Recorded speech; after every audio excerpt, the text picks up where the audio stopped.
have flown by so fast. Who was here 3 days ago when Kathleen Kennedy and J.J.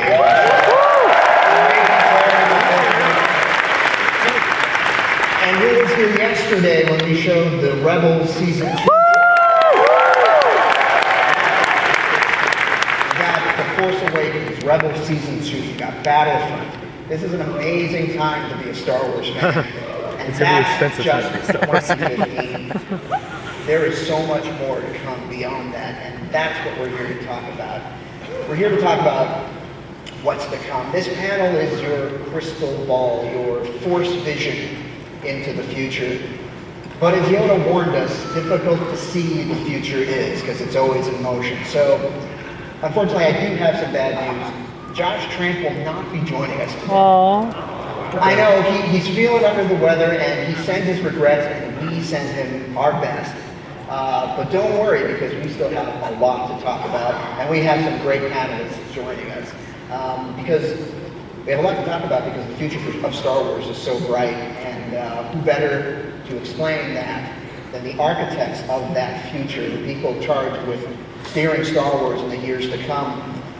Please welcome the president of Lucasfilm, joined by the vice president of development and the head of the story group, Kathleen Kennedy and Kiri Hart.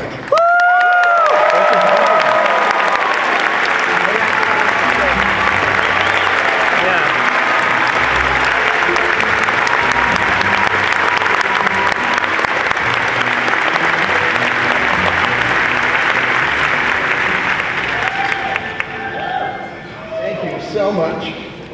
Make a difference in the Star Wars universe, right? It's true. Yeah, these are the folks who are in charge of Star Wars. They're pushing the future forward right now. I actually like the Force vision. Yes. I hadn't heard that before, Pablo. I think that's kind of cool. Good. Now, Kathy, you've been to a celebration before. Celebration Europe was your first one. So how does this compare? What were your expectations going in? What are you finding now? No, I have to say, every day I have been absolutely amazed. You know, this is the biggest celebration yet, the most number of people that we've ever had at a celebration, and it just feels like it's only going to grow. That's amazing. I just received word as I came out that the trailer that we debuted here and online on Thursday has so far, and they're still tabulating this, in the first 24 hours globally been seen 88 million times.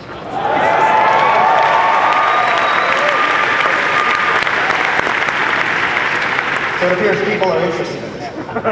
Seems to be working so far. Kiri, this is your first celebration? Yes. And what's your impression of it all? It's fantastic. I feel like, I am working really hard right now. We've got a lot of stuff going on. This has been an opportunity to come and have a couple days of just being a Star Wars fan. Just really enjoying what that means and being among my people and just having an amazing time. It's been so much fun.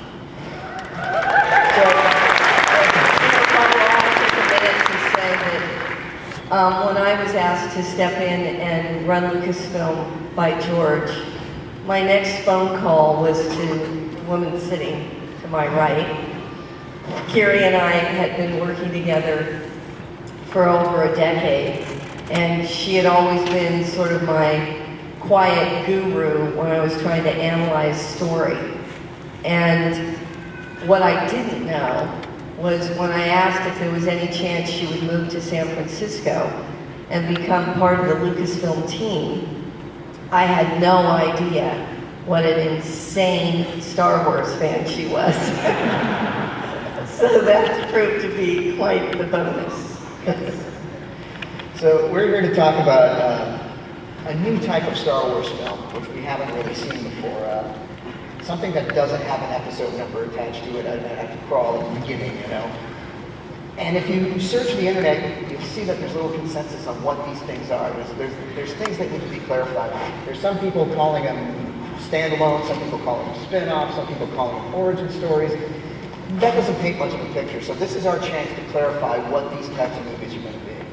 I think that's true, Pablo, because There's so much happening in the world of franchises and sequels, and really in the last 10 to 15 years, that's dominated a lot of what's come out of the movie industry.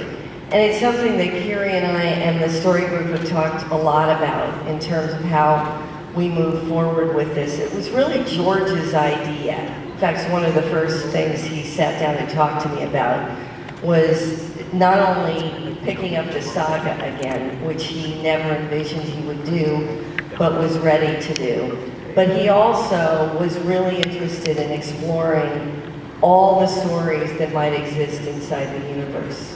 And so I'm going to let Kiri sort of explain how we distilled this into our force vision, as Pablo calls it, as a way moving forward. Yeah, I think the idea behind these movies is that Star Wars, as much as it is a set of characters and a series of events that we've come to know, it's also a place, and it's a place that we can explore, you know, in terms of character, in terms of time frame. It has a timeline, so we really wanted freedom to do some films that would, you know, be able to sort of stand on their own, tell unique stories that can sort of vary in scale and they can vary in genre. They can introduce, you know, new characters and new places, but still feel like Star Wars and still be Star Wars. So I think we're extremely excited about these. I get, you know, it's one of my favorite parts of my job, just to be sort of stewarding these along, and we're really excited about them. We're going to be calling them anthology films, and that is sort of, I think, a really exciting.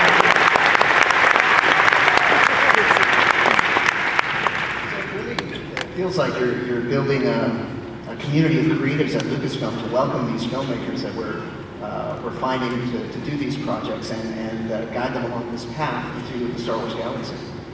Yeah, I think what is exciting about these movies is that as we've developed ideas for the anthology films, we've been, you know, sort of in the process of also, I've been in the process, Gabby's been in the process of meeting a lot of amazing writing and directing talent. And part of the fun is sort of finding stories that each of these filmmakers want to tell inside of Star Wars. So I think that this is an opportunity for us to kind of really tap into some emergent, interesting directing talent out there and do some things that are a little bit unexpected. It's also amazing to me, I've been in the movie business for almost 35 years, and the filmmakers that we're bringing into the story group right now, their entire career has really been formed by the inspiration that Star Wars gave them. There's almost, I would say, very few filmmakers that come into the room that don't begin the interview by telling us what Star Wars meant to them, when they saw it, how old they were, what impact it's had on their career. It's amazing what the power of Star Wars has given to the filmmaking generation of today. Well, joining our Star Wars filmmaking community is a rising star who's worked on monsters and the blockbuster success of Godzilla has drawn the attention of the world. And his next film will be the first Star Wars anthology film, so please welcome Mr. Gareth Edwards.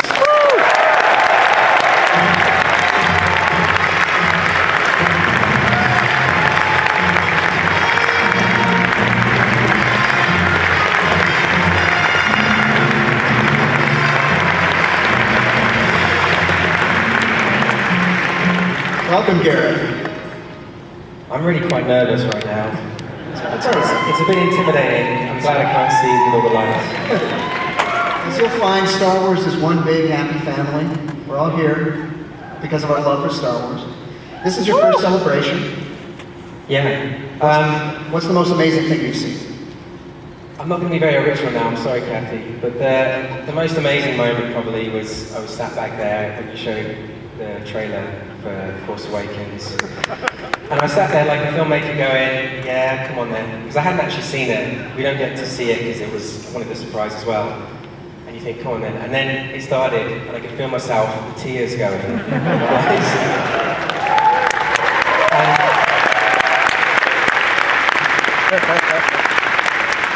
And I was next to all my colleagues, all the producers and stuff working on our movie. I'm like, don't cry, because I was going to have to wipe it away and they would see that movement. And I was like, I was really good, like, I'm not crying. The John Williams score coming in, I'm not crying. And then as soon as the hand turned up and said, we're home, this tear just went down. It was Well, I mean, with that in mind, I can't wait to see what kind of footage you have to wow us all.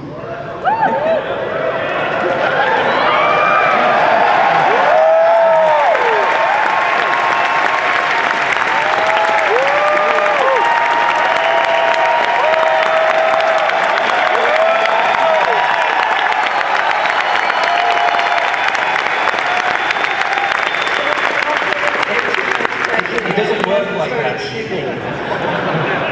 It's not like the more you scream, the more footage gets generated.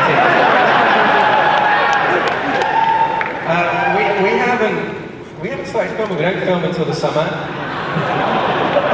Wait, so you haven't? There's no footage. It's impossible because we haven't shot yet. We're still in pre-production.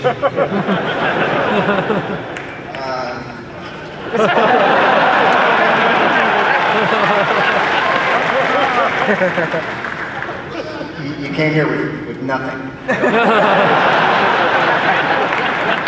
I came here to talk to you.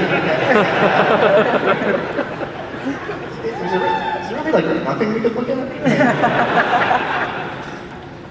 There might be something.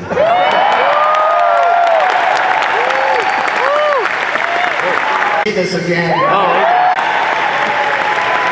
Okay. Remember, the number to beat is 88 million. No, we're not doing that. It's not a number. Well, no one recorded it, so it's impossible. Yeah, maybe. Obviously, this raises a lot more questions than answers, but that's part of the reason why we're here, is to clarify a few things. And in fact, I can shed some light on it with our first official summary of this movie, so bloggers, take note. A rogue band of resistance fighters unite for a daring mission to steal the Death Star plans and bring new...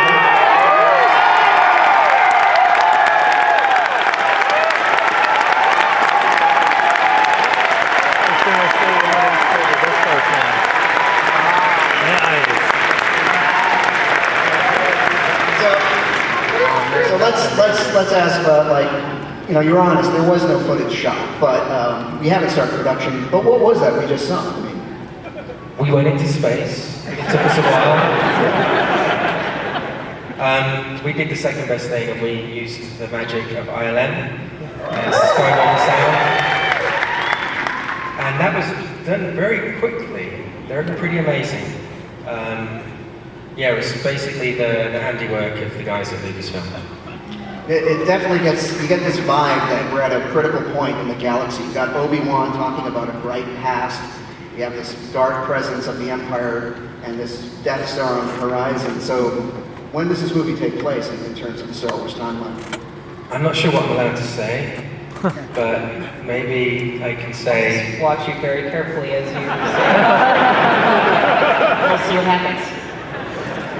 It's set after Episode 3, before Episode 4, and a clue would be that my favourite film of all time is A New Hope. So...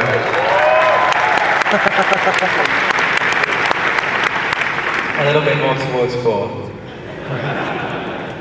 So that raises its own questions, such as, what is the role of, you're Obi-Wan, what is the role of Jedi in this movie? I mean, that's what I find so interesting about it. It's basically in an era when there is no Jedi, or they are all but extinct. And it's about the fact that God's not coming to save us. Like, we're on our own, and we have to do this ourselves. We have to turn this around. And the absence of the Jedi is omnipresent in the film. Like, it hangs over the whole movie, and it comes down to a group of individuals that don't have magical powers, that have to somehow help bring hope to the galaxy. So again, it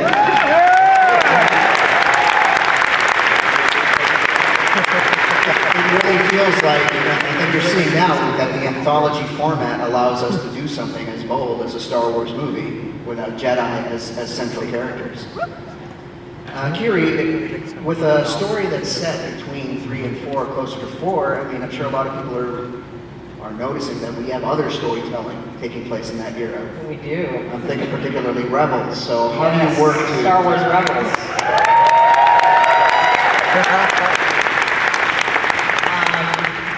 You know, one of the things that's really fun about what we're doing is because all of this stuff takes place on a timeline, when there are things that feel like they are falling, you know, sort of in adjacent places on the timeline, we can look for ways for them to sort of talk to each other, but we never sort of mandate that. We really just let the stories evolve in the way that they want to, and obviously Dave Filoni and Simon Kinberg do an amazing job on Rebels, thinking about the storytelling like that.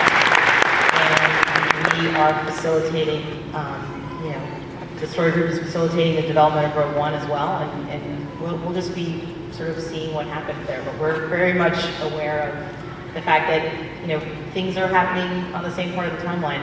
There's opportunities there. Gareth, what kind of tone and feel are you aiming for with Rogue One?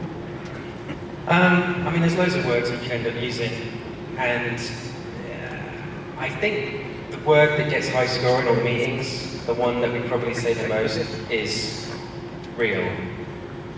The realism and the fact that it has to feel like this is a real place that we're really in. It's going to be, hopefully, feel very natural and subjective. And the thing that interests me the most about it is that, you know, I love Star Wars. It's the best film ever made. And but in terms of what was going on, it was very black and white. Like the good guys were incredibly good, the bad guys were really bad. And our movie is basically the grey that leads to that polarized event that turns into A New Hope. And so it's the reality of war, and good guys are bad, bad guys are good. It's complicated, layered, very rich scenario in which to set a movie. And so I'm, as amazing as it is to be at Celebration, I think it's the best thing in the world, bar one thing, which is getting to direct a Star Wars film. And so we get straight on a plane after this and go back to London, and I'm sort of itching because my inbox is just full, and I haven't had a chance to reply to any emails, which is full of pictures of robots and spaceships and things.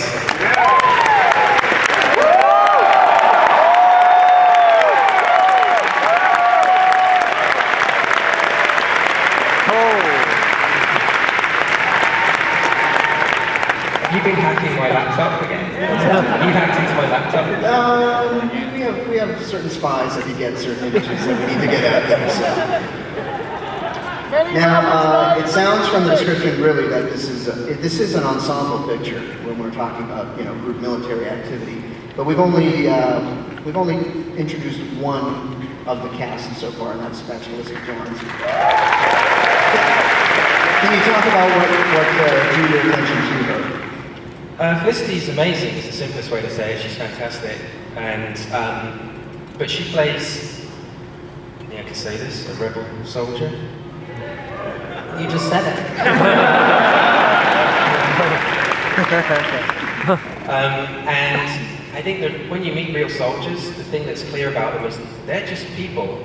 They're real life human beings like everybody else. And the idea of like someone, typically in situations like this, they can be strong the entire movie, and it doesn't feel realistic. It doesn't feel like someone you relate to. And we wanted in our film to see, you know, fear, humor, warmth, all those aspects that I think everybody has at various moments of their lives. And Felicity has demonstrated this in her body of work, in that she's the complete package. And we were just very lucky that she was a Star Wars fan and dropped everything to come on board.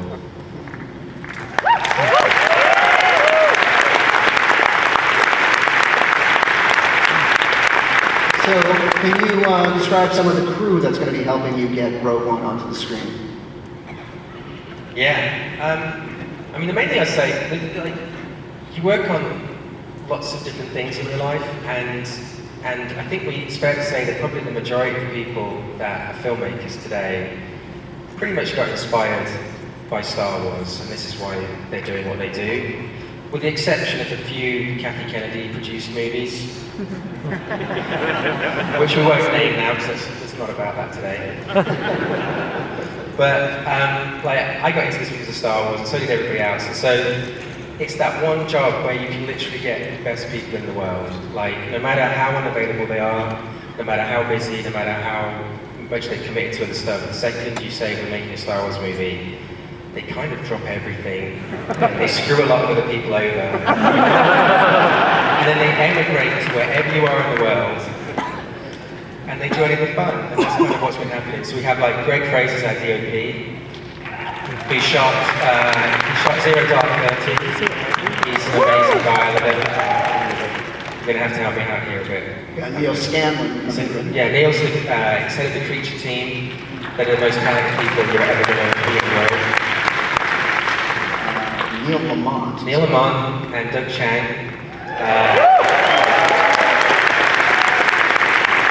Production designers, and it's embarrassing because, you know, when you make films, you have to be a little bit confident if you can, and so you tend to think you're not bad at what you do, and then when you're surrounded by so many people who are way better at everything than you can ever be, it's sort of intimidating, and I feel like this is the film where I'm never going to have this many talented people around me again, I don't think. Keep going with the list. Let's see, we've got Neil Corbold. Neil Corbold, which he did the special effects on films like Saving Private Ryan, Black Hawk Down. So, you talked about Zero Dark 30, Saving Private Ryan, Black Hawk Down. You're not kidding about this being a war picture, are you? No, it's called Star Wars.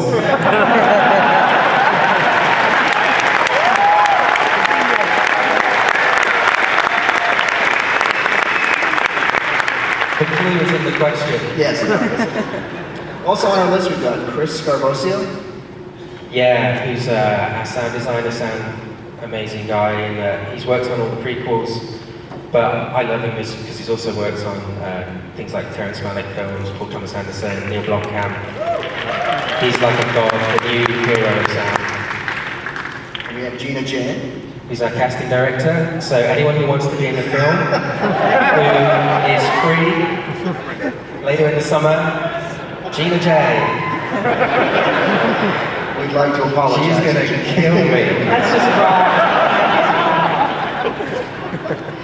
And of course, we're going to have a story by credit because the whole genesis of this project came from ILM's Chief Creative Officer, John Noel.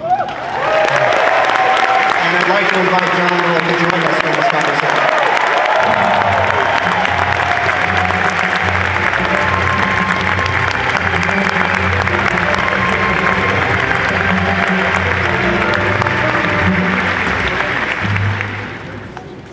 So John, I don't think anyone ever pitched a Star Wars movie before because we've never had a place to do that.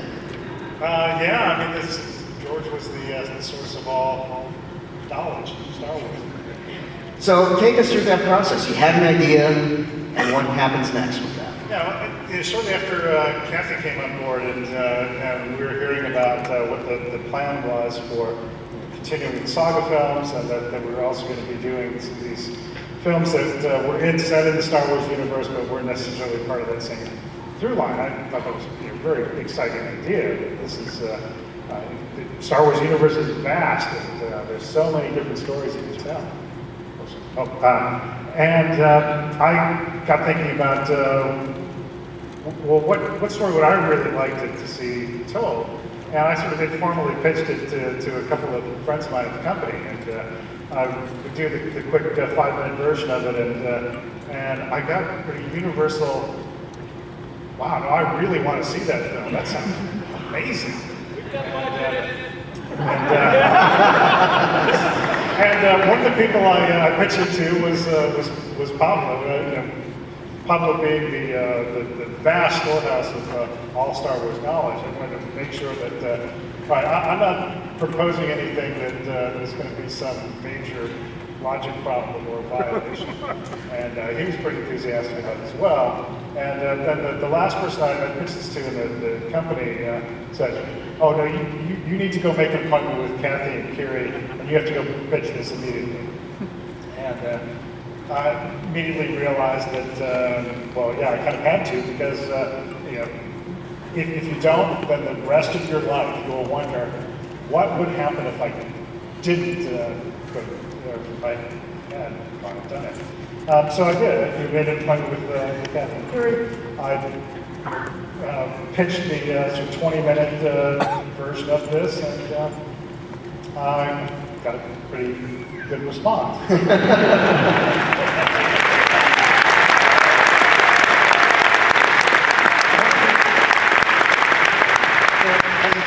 Being said, this is set between 3 and 4, and it details the Rebel Mission Steel Death Star plans. There's something really fun and challenging about writing something that kind of fits into other events that are known, but there's little constraints, bits of dialogue in episode 4 and some description in the crawl that are constraints on the story, so you can't just do anything. It has to kind of fit logically into that framework. But that was a really fun challenge to craft a really good, solid, logical story that kind of fits this event. Kathy and Kiri, I want you to take this part of the story. John comes to your office, describes what he wants to do. What are your impressions from there? Well, first of all, I think I'd been in the job about 10 minutes. So John's describing this as though it took a little bit of time. He was literally one of the first people in my office. And Kiri joined us. He pitched this story, and what was going through my mind was, oh my God, I am opening the floodgates if I say yes. And the more he kept talking, the more I kept realizing there's no way I'm going to say no. This is a really, really cool idea. So I said yes. What you begin to realize is it doesn't necessarily open the floodgates, because Star Wars stories are not a dime a dozen. I think this is really, really hard to do and really hard to get right. And thank God that that's what Kiri and Pablo and everybody in our story team worked so hard to try to make sure that we do get it right. But we've had a great time working on this with John and pulling it together. And I think it's really fantastic to be able to offer opportunities inside the company where people like John, who have put so much effort into the work they've done over the years, as he has in special effects, and ironically, that's where you came from too, Gareth. But that we can now move into telling stories and getting them involved in the other side of the development process rather than just post is very rewarding.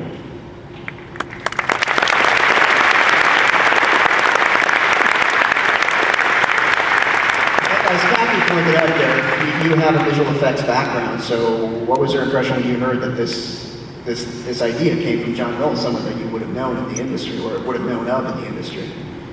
Yeah, I mean, sorry John, I'm going to embarrass you now. John's really humble, he's a genius, and yeah.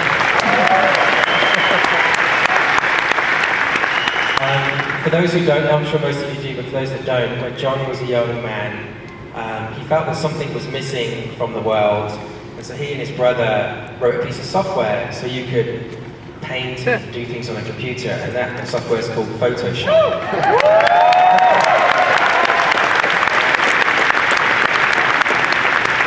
I curse him every day of my life for 10 years. God damn it, why doesn't this button click and do this thing with it? And our relationship so far has been mainly me telling him, could you add a plug-in where you could just click on the... So I don't do that anymore, Gareth. I won an Oscar, right? Yeah, but could you just click on this? It'd be so much easier. And then it's kind of what our daily conversation is. But anyway, and Kiri, I went for a meeting with Kiri in the thick of making a film, and I had to kind of escape. You literally have to escape when you're making a film. They don't let you go. And Disney was literally next to Warner Brothers, and so I made up some excuse like I needed the toilet. And I ran down the street, and I went to meet Kiri, and you showed me a piece of paper. Yes. So after John had pitched his idea to Kathy and I, we were very enthused about it. And I got to say, I love movies where people go to try to do something really difficult, right? So the idea of a movie where the group is faced with this like daunting task, I was just immediately invested in this and excited about it. And then I as I do, I sort of was like, how can I find the right filmmaker for this? Like, who's the right person? And I really feel strongly that we should involve directors early in the process. So, sort of just on a parallel track, I had been meeting with filmmakers, and I had both Jason McGowan, who's my counterpart at Lucasfilm and my partner in everything that I do there. He and I had both had different people tell us that we should get to know Gareth. People like you. And so we basically, we went and watched Monsters. We sat in a theater at Lucasfilm and watched it together. We came out and we were like, really, really impressed and just excited by what we saw there. And so I sent Gareth an email, I think is how we got together, and we had a great meeting. We had just a really fun meeting, and what I was struck by about Gareth was that he was a huge fan and incredibly knowledgeable, but also really humble about the idea of even approaching Star Wars. He had a kind of reverence for it that I thought was really appropriate in this particular moment that we're in, where we know how much responsibility we have and how important it is to get it right. I knew that I could trust him to be someone who would care about that as much as all of us at Lucasfilm care about it. So we had a great meeting, and I said, I'm going to send you something. So I sent him a piece of paper, and then I was sort of like, I sent it with my fingers crossed, my toes crossed. I was just like so hoping that he would respond to it. And then what happened? You read it? No, I got an email and it had a password separate to the document because they're really paranoid about security at Lucasfilm. They really are. And I decided, because things were so busy with the film, I was like, I'm not going to read this till the weekend. I'm going to ring fence some time. I'm going to turn my phone off, just go away and hide and just read this piece of paper, because it was the only time in my life anyone sends me anything to do with Star Wars as if there might be a chance of doing it. And so I did, and on a Sunday I sat down and read it. And I was honestly hoping that I hated it, because I was in the thick of filming. I wanted a break. I wanted to take 6 months off, not do anything else for a while, and reevaluate my life. And this was like going to go straight off the back of finishing the film. And so I was like, please be rubbish, please hate it. And as I was going down the paragraphs, I got to the end and I was just like, oh, fuck. And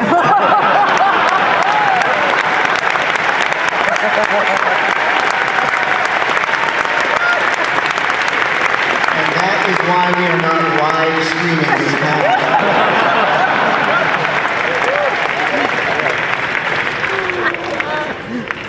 Yeah, and it was like, checkmate, you've got to do it. I couldn't sit in a cinema and know that someone else had made this film.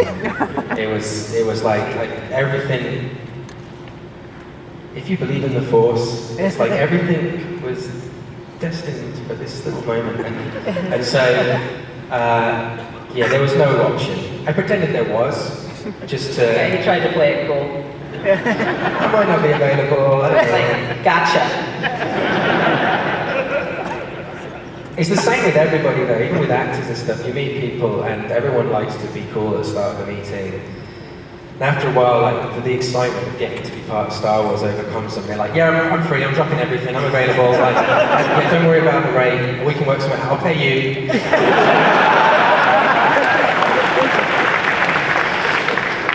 So once you took the job, how did you let people know? Like, did you tell anyone right away? What was it like? No, I kept it a secret for 6 months, and it was really hard. I didn't tell anybody. My assistant at the time, Shannon, who's here tonight, she knew because she had to set up the meetings with Kiri. But everybody else in the world, including my mum and dad, had no idea. And I even went home at Christmas. And Star Wars, I talk about Star Wars all the time, and I got Star Wars presents and things. And I'm just sitting there going, I'm directing the movie. In my head, but I couldn't say anything. And I played it very cool, and then suddenly, around about May, I get a phone call from my agent, and they said, the Hollywood Reporter knows you're doing it, they're going to leak it and tell the world in 10 minutes, call your parents now. And so I just got on my phone, and I started to FaceTime my mum, because it's cheaper than a cellular call. It's a little tip. Yeah. And I wanted to see her face as well, so I was doing it, and it suddenly occurred to me, like, just as I was like, Mum, I'm directing, do you know what my next film is? I'm directing something. She's like, and she named some things I'd never heard of, and I was like, no, it's, imagine what would be the perfect movie. I don't know. No, come on, Mom, it's really obvious. What film would I want to make more than any other film? I don't know. And then I went, Star Wars. And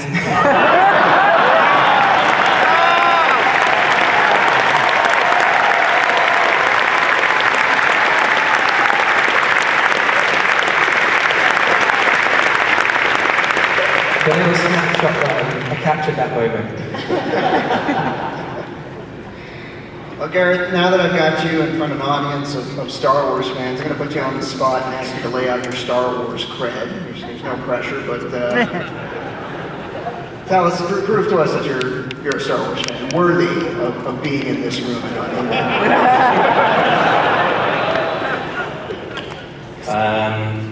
Okay. Probably the thing to mention then would be, when I turned 30, it's a big deal, and a long time ago. It was like, my girlfriend at the time was like, what do you want to do? You want to have a party? We'll throw a big party. And I was like, no, I don't have any friends. It'd be really embarrassing. And so it was like, okay, let's go on holiday. Where do you want to go? If you could never go anywhere else for the rest of your life, where would you go?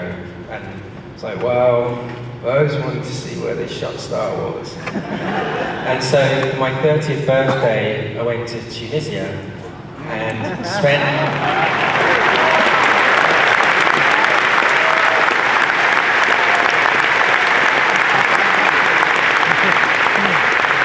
the night in the Troglodyte Hotel in Manhattan, which is where Luke Skywalker's home. So slept the night in there, woke up in the morning, and over the day, actually even took some dye so that I could buy some milk and drink the milk.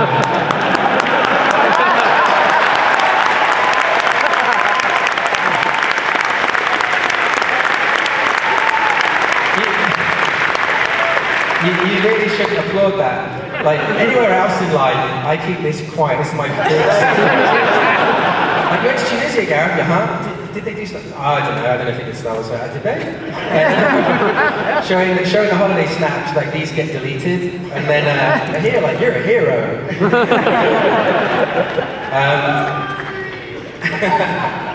And then drove across the country, basically, to some different location, as you all know.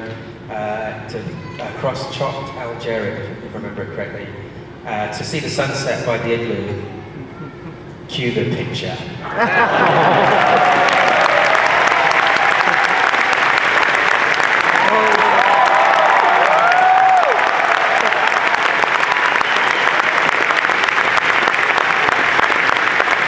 I believe you've passed the test.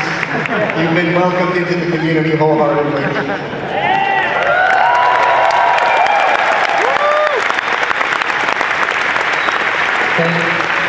Actually, they were all photoshopped. See what he did there? There's like a giveaway because it's really hard. You know, like round the cut when you cut round the objects. If you could just feather it before or after you've already selected the layers.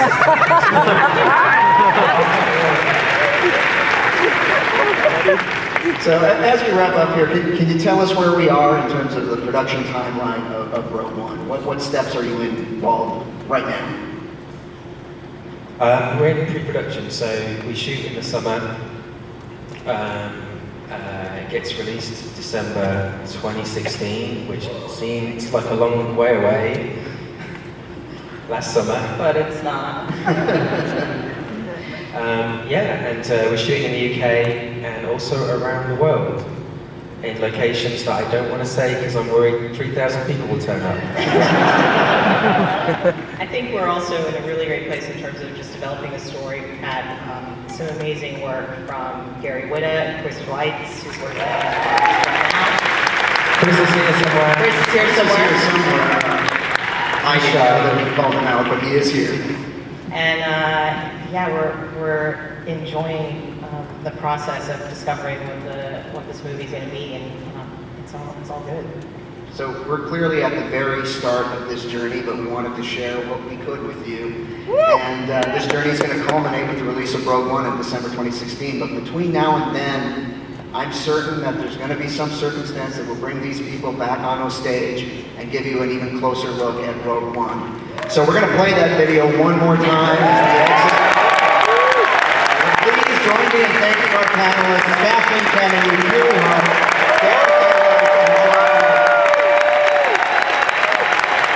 He is a repaid retool of the Walmart exclusive Captain America the Winter Soldier Nick Fury. Let me show you the differences.